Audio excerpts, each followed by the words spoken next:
তে আমার সঙ্গে যুক্ত হচ্ছেন কেন্দ্রীয় বিএনপির তথ্য বিষয়ক সম্পাদক আজিজুল বারী হেলাল এবং একই সঙ্গে আমরা তো দেখতেই পাচ্ছি সালাউদ্দিন আইয়ুবী, তিনি আমাদের সঙ্গে আছেন।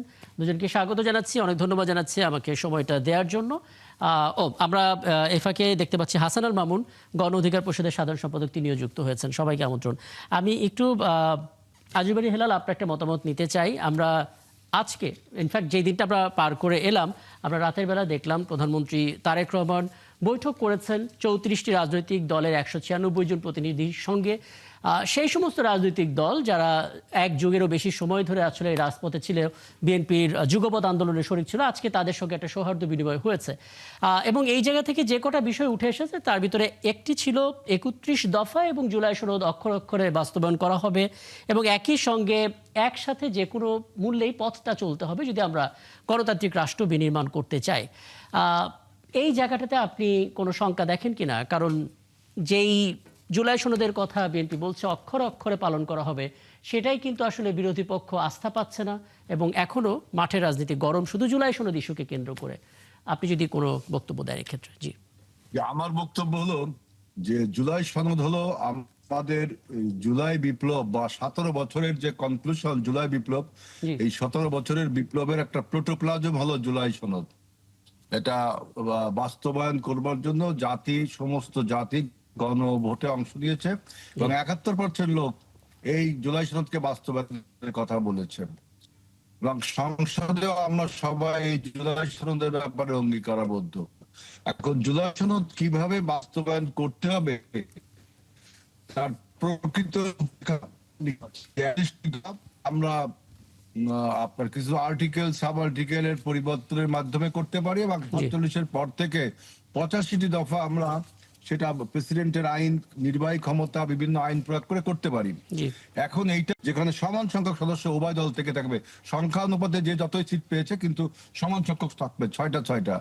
কিন্তু আমরা দেখলাম আমাদের বিরোধী দল অর্থাৎ জামাতে ইসলাম, যারা আমরা একসাথে আন্দোলন করেছিলাম দীর্ঘ 17 বছর, তারা কোনো এক রহস্যের কারণে এই জুলাই সনদে তারা নাম দিচ্ছে না, ওই কমিটি সনদ বাস্তবায়নের জন্য কমিটিতে নাম দিচ্ছে না।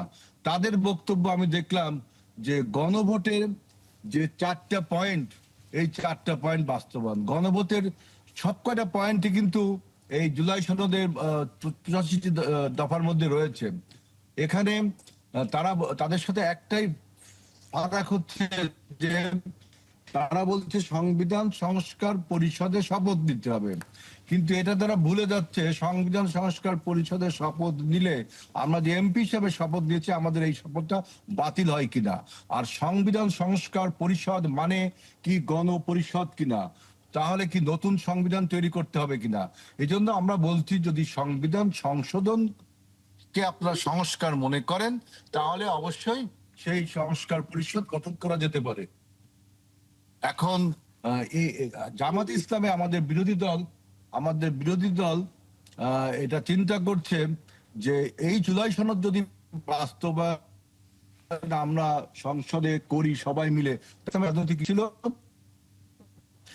ইসলাম ধর্মকে বাস্তবায়ন করা বা সেখান থেকে তারা সরে হচ্ছে, এটাতে একটা আলোচনা। এখন আর তারা ওই যে আপনার শরিয়া আইন চালু করবে না, তারপরে আপনার তাদের লোগো থেকে একামতে দিন সেটা মুছে দিয়েছে, অর্থাৎ ইসলামকে যে রাজনৈতিক কার্ড সেটা সেই মানে রাজনীতি এখন বন্ধ, কাজে লাগছে না। এখন তারা জুলাই সনদকে আপনার বাস্তবায়ন করতে না দিয়ে জুলাই সনদের কথা বলে বলে আপনার রাজনৈতিক অঙ্গনে একটা মাইলেজ দেওয়া, এইটা তাদের এখন রাজনৈতিক এইটাই আমাদের জনগণের কাছে বক্তব্য যে জুলাই সনদ বাস্তবায়নে বিএনপি যে কমিটি করার কথা বলেছে সেই কমিটিতে আপনার নাম দিন, তাহলে জুলাই সনদ বাস্তবায়ন করতে বুঝতে পারছি। এখন আসলে ওই কমিটিতে নাম দেয়া না দেয়াতে গিয়েই আসলে সবকিছু আটকে আছে। একটু জুবাইর বাবু কিছু জানতে চাইবেন আপনি?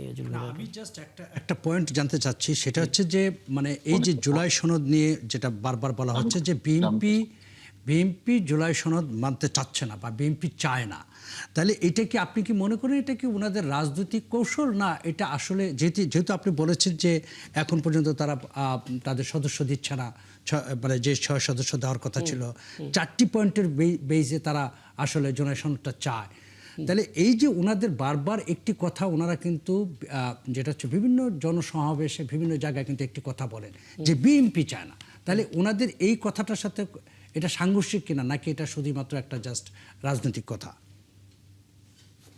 এটা যে আমাদের পলিটিক্যাল স্ট্যান্ড, ওরা পলিটিক্যাল স্ট্যান্ডবাজি করছে এটা যে জুলাই সনদ বিএনপি মানতে চাচ্ছে না, কিন্তু দেখেন যে BNP is too much cordial to implement the July charter. আমরা সবার আগে সাইন করলাম, আমরা ডেপুটি স্পিকার দিতে চাইলাম যেটা জুলাই সনদে লেখা আছে, কিন্তু এখন যে জুলাই সনদ বাস্তবায়ন করবার জন্য এই 85টা পয়েন্ট এটা সংসদে রিচুয়ালস হলো একটা কমিটি করা, সেই কমিটিতে নাম দিবে না। এবং কারণ হলো যে গণভোটের আদেশ, হ্যাঁ গণভোটের আদেশটা কি, যে জুলাই সনদ বাস্তবায়ন করতে হবে, তাহলে আপনি সে বাস্তবায়ন করার জন্য নাম দিন, একটা কমিটি করেন। আমরা যদি এককভাবে বাস্তবায়ন করি সংসদে, তাহলে তো আপনাদের প্রশ্ন থেকে যাবে। সবাই মিলে আপনার অর্ডিনেন্স গুলো যখন আমরা আইন আকারে আনি তখন তো আপনি নাম দিয়েছেন, এখন কেন নাম দিবেন না? এটা আওয়ামী লীগ যেভাবে চেতনাকে ফেরি করতো, এখন জুলাই সনদকে ফেরি করার জন্য। আচ্ছা, আমি আপনার বক্তব্য স্পষ্ট এবং বোধ করি মাননীয় সংসদ সদস্য সালাউদ্দিন আইয়ুবী এটাও আপনি শুনেছেন। আমি এর বিপরীতে আপনার বক্তব্য তো নেব, তবে তার আগে একটা বিষয় একটু বিভ্রান্তি বলুন, একটু কাটাবেন কিনা, অনেকে প্রশ্নটা করছেন যে বিএনপি বা প্রধানমন্ত্রী তারেক রহমান যত সহজে আসলে যুগপৎ আন্দোলনের শরিক দলগুলোকে নিয়ে এরকম বৈঠক করতে পেরেছে, জামাতের 11 দলীয় ঐক্য এটা পারবে কিনা? কারণ এই প্রশ্নটা এই অর্থে যে এখনই 11 দলীয় ঐক্যের মধ্যে এক ধরনের অসন্তোষ আমরা টের পাচ্ছি। যদি স্পেসিফিক্যালি বলি যে খেলাফত মজলিস মামুনুল হকের নেতৃত্বাধীন তারা 11 দলের অতিমাত্রায় জামাতের যে ভূমিকা তাতে নিয়ে নাখোশ। এটা শোনা যাচ্ছে যে স্থানীয় নির্বাচন নিয়ে একলা চলো নীতিতে জামাতের অবস্থানকেও হেফাজত ভালো মতো নিচ্ছে না, এবং কাউমি ধারা দলগুলোর ওপর হেফাজতের একটা চাপ রয়েছে তারা যেন 11 দল ঐক্য থেকে বেরিয়ে যায়। সবচেয়ে বড় কথা যেটা শঙ্কা তৈরি করছে সেটা হচ্ছে জামাতকে কাউমি মাদ্রাসা বিরোধী হিসেবে দেখা হচ্ছে। 11 দলের ঐক্যটা আসলে এখন কেমন আছে? ধন্যবাদ আপনাকে, ধন্যবাদ সম্মানিত আলোচক বৃন্দ এবং 71 টিভির 71 জার্নালের দর্শক বৃন্দ। দেখুন, 11 দলের ঐক্য কেমন আছে এটা যদি একটু দেখতে চান, গত কয়েকদিন যাবৎ ধারাবাহিকভাবে বাংলাদেশের বিভিন্ন বিভাগে 11 দলের উদ্যোগে মহাসমাবেশ অনুষ্ঠিত হয়েছে। মহাসমাবেশগুলোতে 11 দলের শীর্ষ নেতৃবৃন্দ সেখানে সরাসরি অংশগ্রহণ করেছেন, বক্তব্য দিয়েছেন। মোমেন শাহী যে মহাসমাবেশ হয়েছে সেখানে মামুনুল হক প্রধান অতিথি ছিলেন। রংপুরে যে দলের সমাবেশ হয়েছে সেখানে সকল দলের শীর্ষ নেতৃবৃন্দ।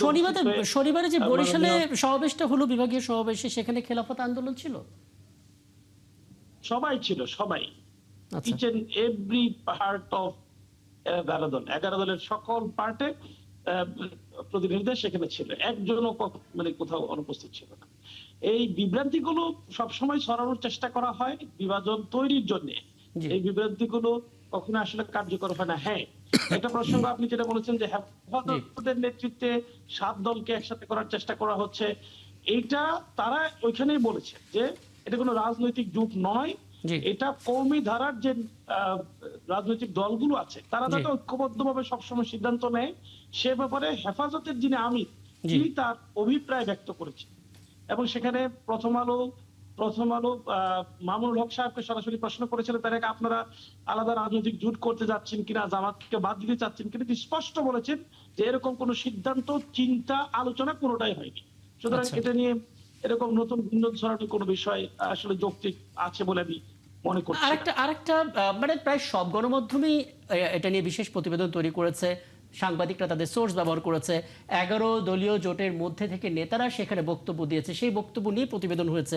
সেখানে বলা হচ্ছে জামাত দক্ষিণ সিটিতে গণ অভ্যুত্থানের আরেক ছাত্র নেতা আবু সাদিক কায়েমকে প্রার্থী করবে, এই সিদ্ধান্ত জামাত এককভাবে নেওয়ার কারণে 11 দলের অন্যান্য শরিক যারা আছেন তাদের কেউ কেউ নাখোশ।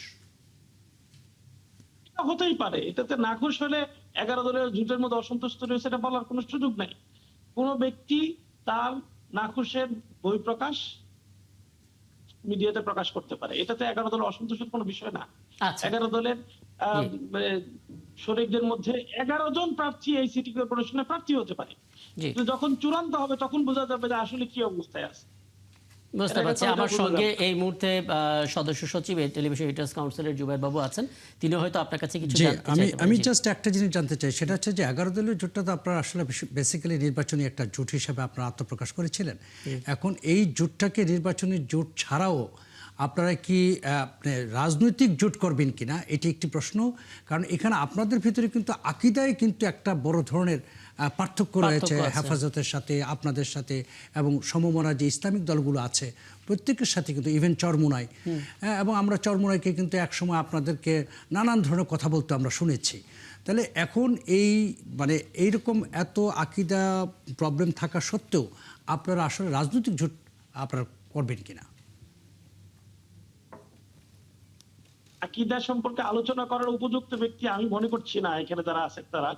আকীদা আমি নিজেও মনে করছি না যে আমি উপযুক্ত।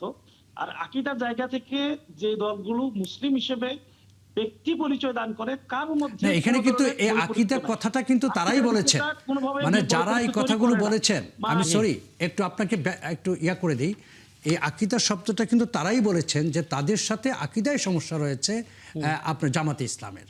তো সুতরাং এটা তো তাদের মুখে, যারা আলেম ওলামা যারা বিভিন্ন রাজনৈতিক দলে আছেন আপনাদের ছাড়া, তারাই কিন্তু এই ধরনের কথাগুলো বলেছে। একটা লাইন ছিল এরকম যে এখানে দেওবন্দের অনুসারী কওমি মাদ্রাসা ভিত্তিক হেফাজত, জামাতের অনুসরণ করা মওদুদিবাদদের ঘুর বিরোধী, এরকম একটা কথা। মানে এখানে তো হ্যাঁ, এটা একই। জি। আপনাদের অবগতির জন্য বলবো, নিশ্চয়ই আপনারা জানেন যে হেফাজত 11 দলে নাই। হেফাজত কোন রাজনৈতিক দল নয়। আচ্ছা। হেফাজত এই রাজনৈতিক জোট কোন অবস্থায় যাচ্ছে সেখানে ডিসিশন মেকিং কোনো আচ্ছা। মানে ইস্যু নয়। সুতরাং হেফাজতকে এখানে টেনে আনার কোনো যৌক্তিকতা নাই। বুঝতে পারছি। সালাউদ্দিন আইয়ুবী বরাবরই স্পষ্ট করে কথা বলেন এবং যে কোনো প্রশ্নের উত্তর উনি স্বতঃস্ফূর্তভাবে দেন, যে কারণে আসলে সেই সুযোগটা দেওয়া। সালাউদ্দিন আইয়ুবী, মাননীয় সংসদ সদস্য, আরেকটা বিষয় আপনি যদি একটু স্পষ্ট করেন, জামাত ইসলামী এখন জুলাইকে ফেরি করছে এবং তারা আসলে সহজ সমাধানটাকে জটিল করছে, যে কারণে আসলে কোনো একটা রহস্যজনক কারণে তারা সংবিধান সংশোধন কমিটিতে তাদের কোনো প্রার্থী দেয় নাই, ঢোকে নাই। যদি আসলে একটু ব্যাখ্যা দিতেন, যেটা কি আমাদের আরেকজন অতিথি আজিজুল বারী হেলাল বলছিলেন। জি। জি, আমি হেলাল ভাইয়ের আলোচনা দিয়ে শুরু করি। হেলাল ভাই বলছিলেন যে গত 17 বছর এই প্রেক্ষাপট তৈরি হয়েছে জুলাইয়ের, এবং সেই 17 বছরের মানে আনুষ্ঠানিক বহিঃপ্রকাশ তারা ঘটিয়েছে হলো 2023 সালে 31 দফার মধ্য দিয়ে। 31 দফার প্রথম দফা যেটা, সেটাতে বলা আছে যে সংবিধান সংস্কার কমিশন গঠন হবে। এই ব্যাখ্যা জুবাইর বাবুই দিয়েছেন কিছুদিন আগে। They have G. used the term, এটা হলো সংস্কার। আমি শেষ করি, I have to finish. হ্যাঁ, বলেন বলেন। জি। আমি শেষ করি। জি। তো সংবিধান সংস্কার কমিশন গঠন করা হবে, 1 নম্বরে তারা বলেছে। 6 নম্বরে তারা বলেছে অর্থনৈতিক সংস্কার কমিশন গঠন করা হবে। 11 নম্বরে তারা বলেছে প্রশাসনিক সংস্কার কমিশন গঠন করা হবে। এখন সংবিধানের এই মানে পরিবর্তনের স্বার্থে যে আলোচনাগুলো হচ্ছে, কোথাও বিএনপির যিনি নীতি নির্ধারণী হিসেবে সংসদে কথা বলে থাকেন প্রধানমন্ত্রীর উপরে, স্বরাষ্ট্রমন্ত্রী যাকে সংবিধান সংশোধন কমিটির সভাপতি করা হয়েছে, তিনি একাধিকবার স্পষ্ট করে বলেছেন আমরা সংবিধান সংস্কার চাই না, সংবিধান সংশোধন চাই। আইনমন্ত্রী বলেছেন সংবিধান সংস্কার সম্ভব নয়, সংবিধান সংশোধন করতে হবে। তাহলে আমার প্রশ্ন হলো 31 দফা কিসের ভিত্তিতে প্রণীত হলো? প্রথমেই সংস্কারের কথা কেন বলা হলো? 6 নম্বরে কেন বলা হলো সংস্কারের কথা? 11 নম্বরে কেন বলা হলো সংস্কারের কথা? এখন সেই সংস্কার থেকে তারা কেন সরে আসছে? এই প্রশ্ন উত্তরটা আগে নিয়ে নিই। এই প্রশ্ন উত্তরটা আগে নিয়ে নিই। অবৈধ বলা হচ্ছে, একটু শেষ করি। 1 মিনিট সময় একবার দিতে হবে এটার জন্য। আচ্ছা, শেষ সময় দিয়েছেন প্রশ্ন করার জন্য, 1 মিনিট জন্য উত্তরের জন্য না দিলে কিভাবে হবে? না, আপনি প্রশ্নগুলো করেছেন তো ভাবলাম যে সেই প্রশ্ন উত্তরগুলো খুঁজে আসি। ঠিক আছে, বলুন। প্রধানমন্ত্রী ভোট চেয়েছেন, মন্ত্রীরা ভোট চেয়েছেন, এমপিরা ভোট চেয়েছেন, এখন বলছেন যে এই গণভোট বৈধ নয়। আগে বলছেন এটাতে ভোট দেন, এখন বলছেন বৈধ নয়। আগে বলছেন সংস্কার করবেন, এখন বলছেন সংস্কার সম্ভব নয়। তাহলে আপনারা জাতির সাথে প্রতারণা করছেন, আপনারা যথাযথ জায়গায় নেই। সুতরাং আপনাদের সাথে জনগণ থাকবে না, এটাই স্বাভাবিক। আচ্ছা, অনেক বড় স্টেটমেন্ট। আমি যদি জুবাইর হেলাল, বোধ করি আপনি সবটাই শুনেছেন, একটু বলবেন আসলে জনগণের সাথে বিএনপি প্রতারণা করছে এমন একটা অভিযোগ। আনমিউট করে দিতে হবে। সালাউদ্দিন আইয়ুবী আপনার সেই যোদ্ধা গাজী সালাউদ্দিনের মতোই বক্তব্য দিয়ে গেলেন, পলিটিক্যাল ডেমাগগ। এখন আমার বক্তব্য হলো যে সংবিধান সংস্কার কমিশন আর এই বর্তমান যে কনসেনসাস মানে বিগত যে কনসেনসাস কমিটি যে সংবিধান সংশোধনের কথা বা সংস্কারের কথা বলেছে, দুটা জিনিস এক না। কমিশন আপনার যে কোনো জিনিসে গঠন হতে পারে, সেই কমিশন যদি কোনো আইন করে সেটাও কিন্তু সংসদে আলোচনার মাধ্যমে আমরা বিল আকারে তুলি। কমিশন এটা আলাদা জিনিস। আপনার আমাদের অনেকগুলো কমিশন আছে, দুর্নীতি দমন কমিশন আছে, আপনার কর কমিশন আছে, শিক্ষা কমিশন আছে, পিএসসি আছে, অনেকগুলো কমিশন আছে আমাদের। কমিশন আপনার সংবিধান সংস্কার commission it's a different story. কিন্তু আমাদের এইখানে যে ঐক্যমত কমিশন মানে ঐক্যমত যেটা কনসেনসাস কমিটি যেটা বলেছে যে সংবিধান আপনার সংশোধন করতে হবে, তারা বলছে সংস্কার করতে হবে। সংস্কারের মানে কি আপনার আমূল পরিবর্তন, র্যাডিক্যালি চেঞ্জ, সেই ডক্টর ইউনূসের মধ্যে রিসেট বাটনের চাপ, এটাকে আপনি সংস্কার বলছেন?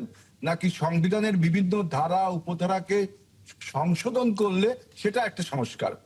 একটা মানে আপনার বিদ্যমান যে সংবিধান আছে, এই যে 15th অ্যামেন্ডমেন্টের পরে যে সংবিধান আছে, সেই সংবিধানের বিভিন্ন ধারা উপধারা আইন কানুন চেঞ্জ করলে আপনার একটা সংস্কার হলো। এখন তাদের কোন সংস্কার চাচ্ছে? আমরা চাচ্ছি যে সংবিধান ঐক্যমত কমিশন যে 85টা দফা আমাদের দিয়েছে, সেই দফাগুলো বাস্তবায়ন করতে গেলে সংবিধানের যে সমস্ত দফা উপদফা আর্টিকেল বা সাব আর্টিকেলকে অ্যামেন্ডস করা দরকার, আমরা সেইটাই রাজি আছি। এবং এটাই আমাদের জাতির সামনে কমিটমেন্ট ছিল। এখন আপনি এর মধ্যে নিয়ে আসছেন আরো অন্যান্য ইস্যু, সারাদিন আইবি বললো, যেগুলো আর আপনার এই সংবিধান জুলাই সনদ বাস্তবায়নের সাথে রেলিভেন্ট না। উনি বলছেন যে জাতি নাকি আমাদের সাথে থাকবে না। জাতি যদি আমাদের সাথে নাই থাকতো তাই তো আমরা এই যে আপনার 216টা সিট পেতাম না। আর আপনাদের হাতে তো মানুষ তাহলে হারিকেন ধরিয়ে দিত না, 75টা সিট ধরিয়ে দিয়েছে আপনাদের, আর বাদ বাকি সব সিট বিএনপি কে দিয়েছে। তো জাতি আমাদের সাথে রয়েছে, জাতি আমাদের সাথে রয়েছে। এখন এই আমাদের বক্তব্য হলো যে সংবিধান সংস্কার করতে হলে আপনার যে সমস্ত দফা উপদফাকে সংশোধন করা দরকার সেটা করলেই তো হচ্ছে। আপনি তা না করে বলছেন কি সংস্কার পরিষদ করতে হবে। পরিষদ আর কমিশন কিন্তু এক জিনিস না, এটা কিন্তু সাউদি আরবি বুঝতে হবে। কমিশন একটা ডিফারেন্ট জিনিস, আর পরিষদ হলো আমাদের এই যে সংবিধান সংস্কার করার জন্য ঐক্যমত কমিশন যে প্রেসক্রিপশন দিয়েছে সেটা বাস্তবায়ন করবার জন্য আপনার সংসদে আপনারা যেমন ওই যে আপনারা অর্ডিন্যান্স গুলো বা আপনার বাস্তবায়ন করবার জন্য আপনারা কমিটিতে নাম দিয়েছিলেন। এটা একেবারে বেসিক জিনিস যে পরিষদ কমিশন এক না, কিন্তু মুশকিল হচ্ছে নানামুখী বিষয়ে এমন মানে বৈরিতা তৈরি হচ্ছে, মতের অমিল তৈরি হচ্ছে, সংস্কার আর সংশোধনে গিয়ে এমন ভাবে আটকে আছে রাজনৈতিক দলগুলো যেখান থেকে আমরা একসাথে পথ চলা। একটু বলি দেখেন, আপনি একটু বলি দেখেন, এই যে আলোচনাগুলো আনা হচ্ছে, আমি যে মনে করি যে আমি প্রথমেই বলেছি যে আমাদের বিরোধী বন্ধুদের যে ধর্মীয় যে কার্ড, এই কার্ডটা যখন অকেজ হয়ে পড়েছে, এখন আওয়ামী লীগের স্টাইলে আপনার যেভাবে মুক্তিযোদ্ধার চেতনাকে ব্যবহার করতো, একইভাবে জুলাই সনদকে বাস্তবায়ন না করে আনসার্টেনিটির মধ্যে রেখে দিয়ে এইটাকে রাজনৈতিক ট্রাম্প কার্ড ব্যবহার করে রাজনৈতিক মাঠকে গরম রাখতে চায়। তাই ইনশাআল্লাহ আমরা যেহেতু একসাথে আন্দোলন করেছি, আমরা সবাই 17 বছর ঐক্যবদ্ধ ছিলাম, আমাদের মধ্যে এখন এই সংস্কার এবং সংশোধন দুটি শব্দ নিয়ে যে শব্দের খেলা, রাজনৈতিক খেলা শুরু হয়েছে, এটা সমাধান ইনশাল্লাহ হবে। কারণ আপনি দেখেছেন যে আমাদের নেতা তারেক রহমান তিনি আজকে আমাদের বিরোধী আমরা যারা একসাথে পথ তুলেছিলাম তাদের সবার সাথে বৈঠক করেছেন। এবং এখানে বলে রাখি যিনি বৈঠকে ছিলেন তিনি এখন ওই বৈঠকে যিনি ছিলেন তাদের মধ্যে একজন হাসান মামুন, তিনি এখানে আমার সঙ্গে আছেন, তার কাছ থেকে একটু জানবো। হাসান মামুন, আমি আপনার কাছে আসবো, তার আগে সবশেষ যদি জুবাইর বাবু আপনি এই ইস্যুতে কাউকে কোনো না, আমি প্রশ্ন করি না, আমি বরং একটু সম্পর্ক একটা কথা বলতে চাই। সেটা হচ্ছে যে দেখুন, এই যে পুরো অভ্যুত্থানটা, গণ অভ্যুত্থানটি হয়েছে, সেটা কিন্তু গণ অভ্যুত্থানের পরে কিন্তু যা হয়েছে সবগুলোই কিন্তু এই সংবিধান মেনে হয়েছে। আচ্ছা, অর্থাৎ এই আপনারা যারা মানে তৎকালীন সময়ে যারা আমাদের এই সংস্কার কমিশন থেকে আরম্ভ করে এই যে 85টা যে পয়েন্ট তারা বের করলেন, তারা যা করেছেন প্রতিটা কিন্তু এই সংবিধানের অধীনে কাজটি করেছেন। তা এখন ঘটনা হচ্ছে যে যেটি হেলাল ভাই যেটি বলেছেন এটা যথার্থ বলেছেন, যে আপনি যদি সংস্কারটা করতে চান তাহলে তো সেটার সাথে সাংঘর্ষিক যে আমাদের সংবিধানের যেসব বিষয়গুলো সাংবিধানিক মানে সংবিধানের যে সাংঘর্ষিক যেগুলো, তো সেটা তো আগে আপনাকে চেঞ্জ করতে হবে, তারপরে আপনি হচ্ছে 85টা পয়েন্টে যে আপনি সেই জিনিসটাকে ইনক্লুড করবেন। তো সংস্কারের একটা প্রক্রিয়া আছে। আপনি দেখেন 150 দিনের ভিতরে উনি বলেছেন যে বিএনপি মানে জনগণ বিএনপিকে পছন্দ করছে না বা এরকম একটি মন্তব্য করেছেন, বিএনপিকে চায় না। তো এত এত এত দ্রুত বুঝে গেলেন। তো জনগণ বিএনপিকে চায় কি চায় না, জনগণ যেটি চেয়েছিল বিএনপি সেটি করেছে কি করে নাই, সেটার জন্য কিন্তু আমাদেরকে ওয়েট করতে হবে।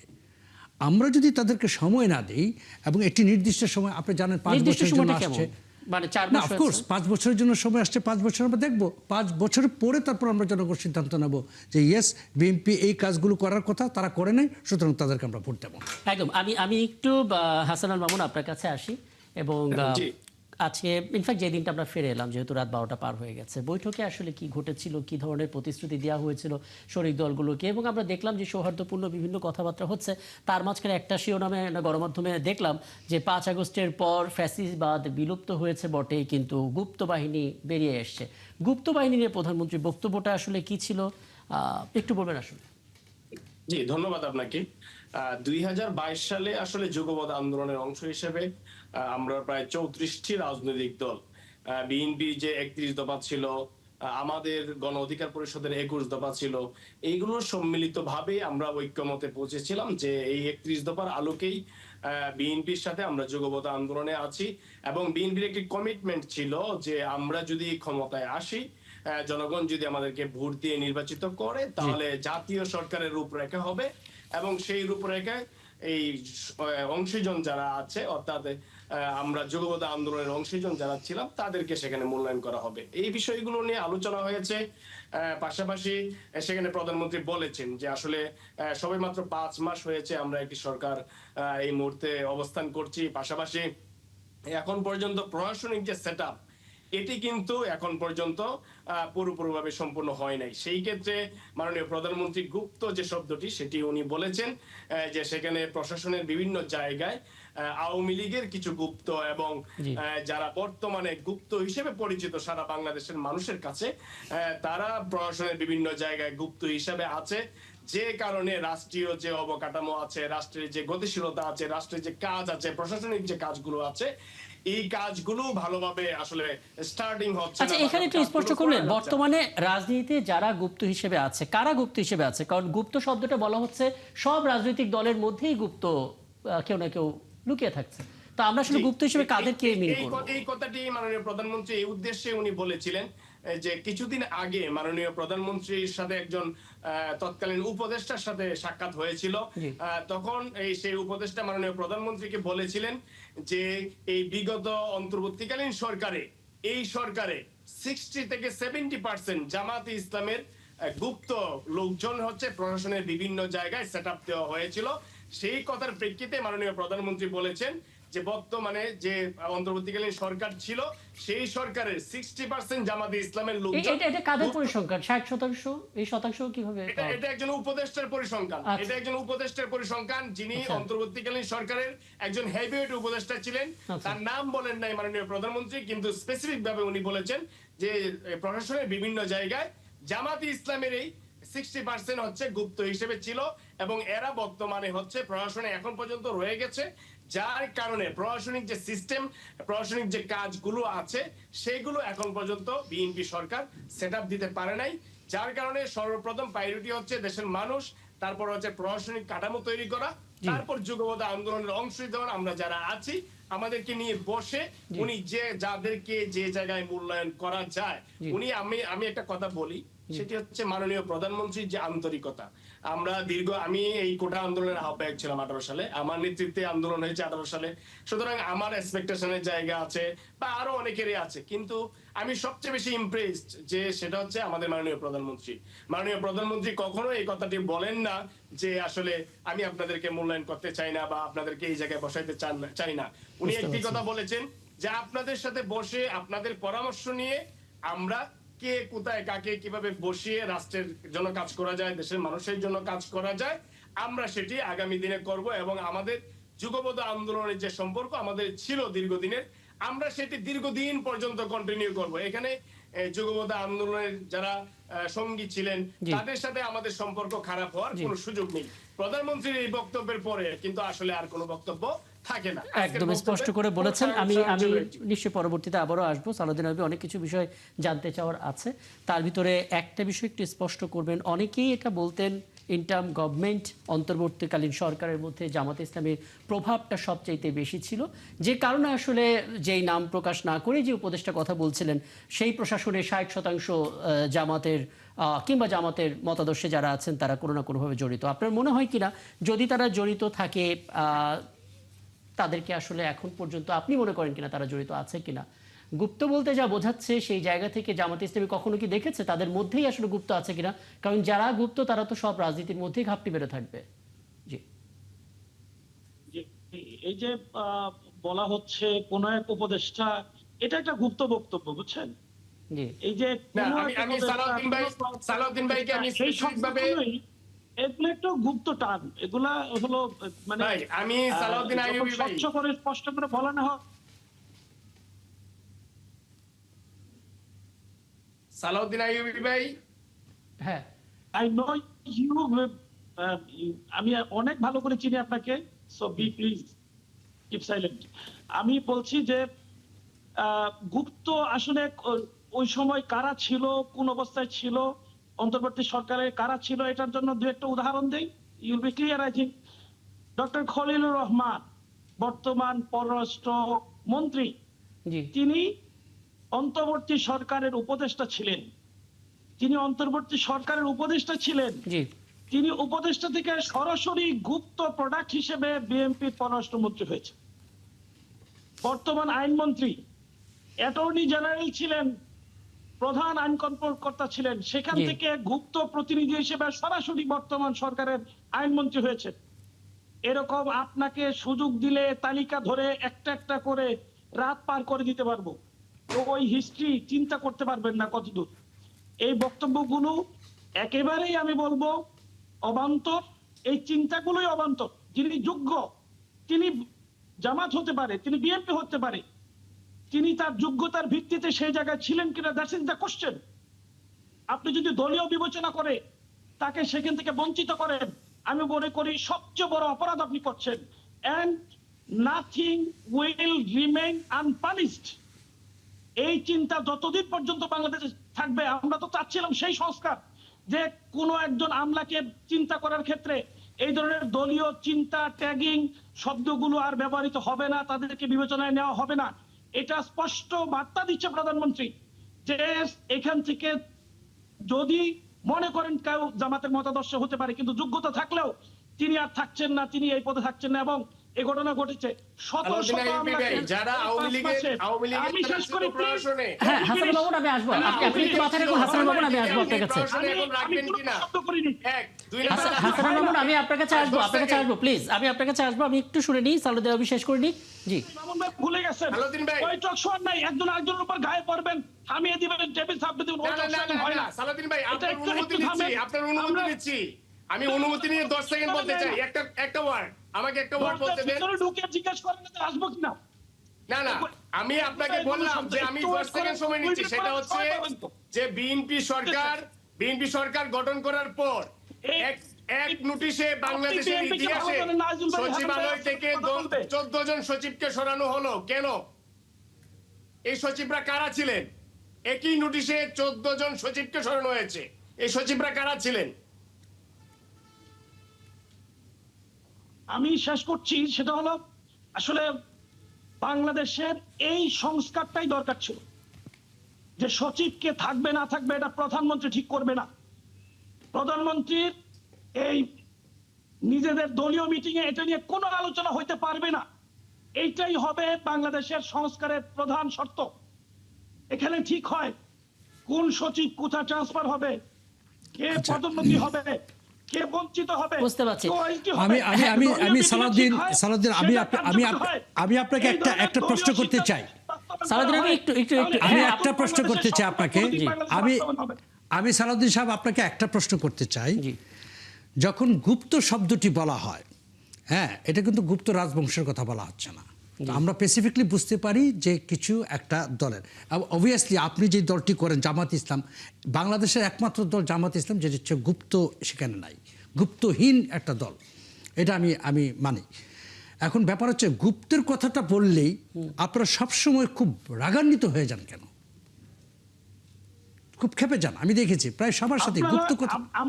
আপনি আমাকে প্রশ্ন করেছেন, আমি কি উত্তর দিতে পারবো না? জি বলেন, হ্যাঁ, বলেন। যিনি উপস্থাপক তিনি তো আমাকে জি জি প্রশ্ন আমি করেছেন। সেটাই বলছি, আমি কি উত্তর দিব না? গুপ্ত প্রসঙ্গটা, গুপ্ত তো বলা হচ্ছে না সে জামাত, গুপ্ত তো বলা হচ্ছে না সে অন্য কোনো দল, কিংবা সে, আমি তো বলছি না জামাত, আমি তো গুপ্ত বলছি ডক্টর খলিলুর রহমানকে, আমি গুপ্ত বলছি বর্তমান আইনমন্ত্রীকে। আপনি এটা কেন নিচ্ছেন না? আপনি এরকম শুনেও কেন অন্ধ হয়ে আছেন? না, শুনছেন না সালাউদ্দিন কেন? নবী, আপনার মানে কানে এটা কেন ঢুকছে না? একটা বিষয় একটু বলি, মানে এটা কি আপনারা ট্যাগিং হিসেবে নেন কিনা? মানে গুপ্ত কিন্তু এটা কি জামাত আপনার ঢোকার মতো চিন্তার মধ্যে আসে না যে যিনি স্বয়ং উপদেষ্টা ছিলেন, যিনি এখন পররাষ্ট্রমন্ত্রী হলেন, এটাকে আপনাকে গুপ্ত কেন মনে কেন হচ্ছে না? একজন উপদেষ্টা তার জব চলে গেলে সে কি আরেকটা জব নিতে পারে না? পৃথিবীর ইতিহাসে এরকম ঘটনা না না, নাই কোথাও। আপনাকে একটা জিনিস বুঝতে হবে। not না a না single আপনি, example. না না You were- সালাউদ্দিন সাহেব, আপনাকে আমি একটা কথা বলি, আপনি যে উপদেষ্টার কথা বলছেন, হ্যাঁ, তিনি তখন একটা উপদেষ্টা ছিলেন, তিনি কিন্তু কোনো দলের ছিলেন না, জি। এবং তিনি এখন বিএনপিকে তাকে মূল্যায়ন করেছে তার কাজে, তিনি কোনো এবং দলের ছিলেন না না না বলে যে আপনি আপনি মনে আপনি করছেন, না না আমার এটাই হলো পয়েন্টটা symptom of বলছি, আমার পয়েন্টটা বলছি, উনি কিন্তু টেকনোকোটায় মন্ত্রী, উনি কিন্তু এমপি হয়ে মন্ত্রী হন নাই, তাইলে আপনি গুপ্ত বলতে পারতেন। আপনি যে টার্মসটি বলছেন, কারণ আপনি যে আমাদের কথাটি এত বলছেন, সুন্দর ব্যাখ্যা দিলেন, উনি একজন, এত সুন্দর ব্যাখ্যা পৃথিবীতে এই প্রথম আপনার কাছ থেকে পাইলাম। কেন? I am convinced- মানে এখানে কি আমি- ব্যাখ্যার কোনো যৌক্তিকতা নেই? এটা কি যৌক্তিক না? প্রধানমন্ত্রী তাকে প্রধানমন্ত্রী ধরেন বানালো, আপনি একজন আর ডাক্তার, MP আমি উদাহরণ বানালো দিচ্ছি, কেন? এই জন্য তিনি না আর না যুক্ত না। না না আপনাকে আমি একটা উদাহরণ দিচ্ছি, আপনি একজন ডাক্তার, আপনি একটি হসপিটালে কাজ করতেন এবং সেখানে আপনার চাকরিটা শেষ হলো, তার পরবর্তীতে আপনি আরটি হাসপাতালে একজন ডাক্তার হিসেবে জয়েন করলেন, সমস্যাটা কোথায় আপনার? ডাক্তার হিসেবে তিনি জয়েন করেননি। না না, উনি তিনি আগে ছিলেন একজন প্রফেশনাল, তিনি তো সব চেঞ্জ করে এখন বিএনপি নেতা হিসেবে যুক্ত না না হয়েছেন। না, উনি তো বিএনপি নেতা, এই কথা বলে, উনি কিন্তু টেকনোকোটায় কিন্তু উনি মন্ত্রী হয়েছেন, আপনি এটা ভুল বলছেন, উনি কিন্তু এমপি হয়ে মন্ত্রী হননি, এমপি এইসব হয়ে যদি মন্ত্রী ভুলভাল হইতেন ব্যাখ্যা আপনি তো, দিবেন, এগুলো এইসব ভুলভাল ব্যাখ্যা দিবেন না, এগুলো আমরা যারা এইসব মানে এটা কি ভুল ব্যাখ্যা দিলাম, একটু যদি ব্যাখ্যা করতেন, আমি কি ভুল ব্যাখ্যাটা দিলাম, জায়গা থেকে আমি এগুলো প্রকাশিত কোন হয়। ভুল ব্যাখ্যা দিলাম? তিনি একজন এক্সপার্ট হিসাবে ওনাকে আচ্ছা, মনে করেছে এখানে- বর্তমান এখানে- সরকার তাকে বক্তব্য নেবেন। কিন্তু পড়ে না যে তিনি মন্ত্রী হয়েছেন বিএনপির, তিনি বিএনপির কেউ না। না না, আরে, আপনি এটা তো কথাটা, গুপ্ত- আমি বোধহয় আরেক আপনাকে গুপ্ত কথাটাই বক্তব্য বুঝাইতে দিচ্ছিলাম। পারছি না। বিএনপি হচ্ছে বর্তমানে সরকার, ঠিক আছে, এটা সরকারি আপনি বুঝাইতে সরকার, পারছেন না, কারণ আপনি নিজে বুঝতেছেন না কি বলতেছেন। আমি বুঝেই বলছি কথাটা, উনি একজন এক্সপার্টিস হিসাবে না, আপনি এখানে বুঝলে টেকনোকোটায় কথা বলতেন না। উনি মন্ত্রী বিএনপির হয়েছেন, মন্ত্রী পরিষদের সমস্যাটা সদস্য, কোথায় আপনাদের? আর আপনি আচ্ছা, সালাউদ্দিন নবী, কেউ না। হ্যাঁ সালাউদ্দিন নবী, What is ridiculous বিষয়টা কি thinking? এরকম, মানে আপনি এরকম ধরছেন কিনা যে বিএনপি এবং সরকার এক, এটা কি সম্ভব? মানে সরকারি দল হতে পারে কিন্তু না না, সরকারের বিরুদ্ধে এক না। সরকারের তো অন্য দলেরও মন্ত্রী আছে। ও আছে তো, এখন হ্যাঁ, সেই হিসেবে এখন টেকনোক্র্যাট জুনায়েদ তো সাকি থাকে। মন্ত্রী, এখন জুনায়েদ সাহেব কি বিএনপি করে? আপনি যে কথাটি বললেন একটু আগে, তাহলে আপনি যুক্তিতে বলছেন আসেন। যারা টেকনিক্যাল মন্ত্রী হয়েছে, যারা টেকনিক্যাল মন্ত্রী হয়েছে তারা বিএনপির কেউ না, এটা বলতে যাচ্ছেন? আমি কথাটা আমি যেটা বলছি, উনি ওনাকে এক্সপার্টিস আমার হিসাবে প্রশ্ন দেন, যারা একজন technical হয়েছে এক্সপার্ট তারা হিসাবে BNP বিএনপি কেউ না, মনে এটা করেছে বলতে যে বিএনপির এটা তো- পররাষ্ট্রমন্ত্রী হিসেবে তাকে চলো, ভালো হবে, সালাউদ্দিন ভাই, ভালো আপনি- সেই হিসেবে উনি আপনি- বিএনপি নিয়েছেন, এটা সরকার নিয়েছেন। পুরস্কার হিসেবে বিএনপি দিয়েছে। এটা মীর শাহ আলম মাননীয় মন্ত্রী, তিনি স্পষ্ট করে বলেছেন যে কেন তাকে মন্ত্রিত্ব দেওয়া হয়েছে। মীর শাহ আলম বলেছেন যে 12ই ফেব্রুয়ারি যেদিন নির্বাচনের তারিখ ঘোষণা হয়েছে, সেদিন লন্ডনে গিয়ে এই খলিল সাহেব ট্রফি বর্তমান প্রধানমন্ত্রী তারেক রহমানের হাতে তুলে দিয়েছিল। তার প্রতিদান হিসেবে এখন মাননীয় তাই। সংসদ সদস্য, আপনি যদি যে কোনো একজনের নাম এখানে নেন, আচ্ছা, না, না, আমার মনে হয় যে আপনার নামটা উল্টো করা উচিত, জি। কারণ রেটরিক এরকম রাজনৈতিক রেটরিক অনেক রকম কথা বলে, কিন্তু আপনি কি দায়িত্বশীল কোনো বিএনপির আপনার কাছে নেতৃত্ব, সবকিছু যে বিএনপির সব মহাসচিব স্বাভাবিক বলেছে, মনে হয়। কিংবা আপনার কাছে বিএনপির সবকিছু চেয়ারপারসন স্বাভাবিক হিসেবে মনে হয়, তারেক রহমান কিন্তু বলেছেন, মানে কিংবা আপনার প্রধানমন্ত্রী কাছে কেউ বলেছেন, গুপ্ত বললেই জামাত মনে হয়, এটা তো আমার কাছে বুঝে মনে বুঝতে হয়। পারছি। আমি সবশেষ এই ডিবেটের মধ্যে সবশেষ একটা মন্তব্য একটু আজিজ বাড়ি হেলাল আপনার কাছ থেকে নিয়ে আলাপটা শেষ করি। মানে আমরা কি বুঝতে ভুল করছি? টেকনোক্র্যাট মন্ত্রী কি সবসময় সরকারের মানে রাজনীতির সাথে জড়িত থাকতে হবে কিনা সরকারি দলের? মানে তারা তো সরকারের আস্থাভাজন বা যদি এক্সট্রা অর্ডিনারি মেরিটোরিয়াস বা কোনো স্কিল থাকে, তাকে তো টেকনোক্র্যাট মন্ত্রী ক্যাটাগরিতে রাখা যেতে পারে। আমাদের এই অবস্থাটা কেন হচ্ছে, যদি কোনো ব্যাখ্যা দিতে পারেন ছোট করে। জি, টেকনোক্র্যাট মন্ত্রী আসলে আপনার আপনার ইন্টেলেকচুয়াল বা এই বিষয়ে পারদর্শী বা কোনো একটা কারণে যিনি এমপি হন না তাদেরকে নেন। এখানে যে আলোচনা হচ্ছে যে ডক্টর খলিলুর রহমান এর বিরুদ্ধে কিন্তু বিএনপি সবার আগে প্রতিবাদ করেছিল, আপনার মনে আছে, করেছিল না? জি। একদম আমরা একদম কিন্তু করেছিলাম যে হ্যাঁ আমরা করেছিলাম, কারণ আমাদের যে পররাষ্ট্র বৈদেশিক নীতি বিষয়ক যে ইডিওলজি, এটার সাথে খলিলুর রহমান সাহেবের অ্যাডজাস্ট হচ্ছিল না। অতএব তাকে আমরা তাকে আমরা তার বিরুদ্ধে কথা বলেছিলাম। আমাদের এখন যে পররাষ্ট্র নীতি, অর্থাৎ সবার আগে বাংলাদেশ, এই নীতির সাথে খলিলুর রহমান নীতির একটা অ্যাডজাস্টমেন্ট, দ্যাট মিনস তিনি সেটাকে সমর্থন করছেন। সুতরাং বিদ্যমান বাস্তবতায় খলিলুর রহমান সাহেব আমাদের মন্ত্রী পরিষদে রয়েছেন। এখন এখানে আপনার আইনমন্ত্রী আসাদ সাহেবের কথা বলা হয়েছে, তিনি কিন্তু বিএনপির মানবাধিকার বিষয়ক সম্পাদক যখন ছিলেন, তিনি অ্যাটর্নি জেনারেল তখনও ছিলেন। অতএব এখানে লুকিয়ে থাকা বা গুপ্ত সূত্রে কোনো বিষয় না, সবকিছু পরিষ্কার। এখানে গুপ্ত শব্দটি আনা হয়েছে যে আমরা দেখেছি গত 5ই আগস্টের পরে বিশেষ করে ছাত্র রাজনীতিতে বিভিন্ন ক্যাম্পাসে কিভাবে ছাত্রলীগ থেকে ছাত্র শিবির বের হয়ে আসে, এই যে প্রসেসটা, এইটাকে তখন গুপ্ত বলা হয়েছিল, যে শিবির নিজেও বলতো যে আমরা গত 17 বছর ক্যাম্পাসে একদম, থাকতে পারিনি, একদম। তাই ছাত্রলীগের নাম আমি ধারণ করে আজিজ আমরা হেলাল, ছিলাম। যদি তখন আমার এই হাতে গুপ্ত সুযোগ সব- থাকতো, এখন হ্যাঁ জি। যদি আমার হাতে সুযোগ থাকতো, সময় থাকতো, আপনি যে পয়েন্টটা বলেছেন সেই পয়েন্টটা নিয়ে একটু আলাপটা দীর্ঘ করতে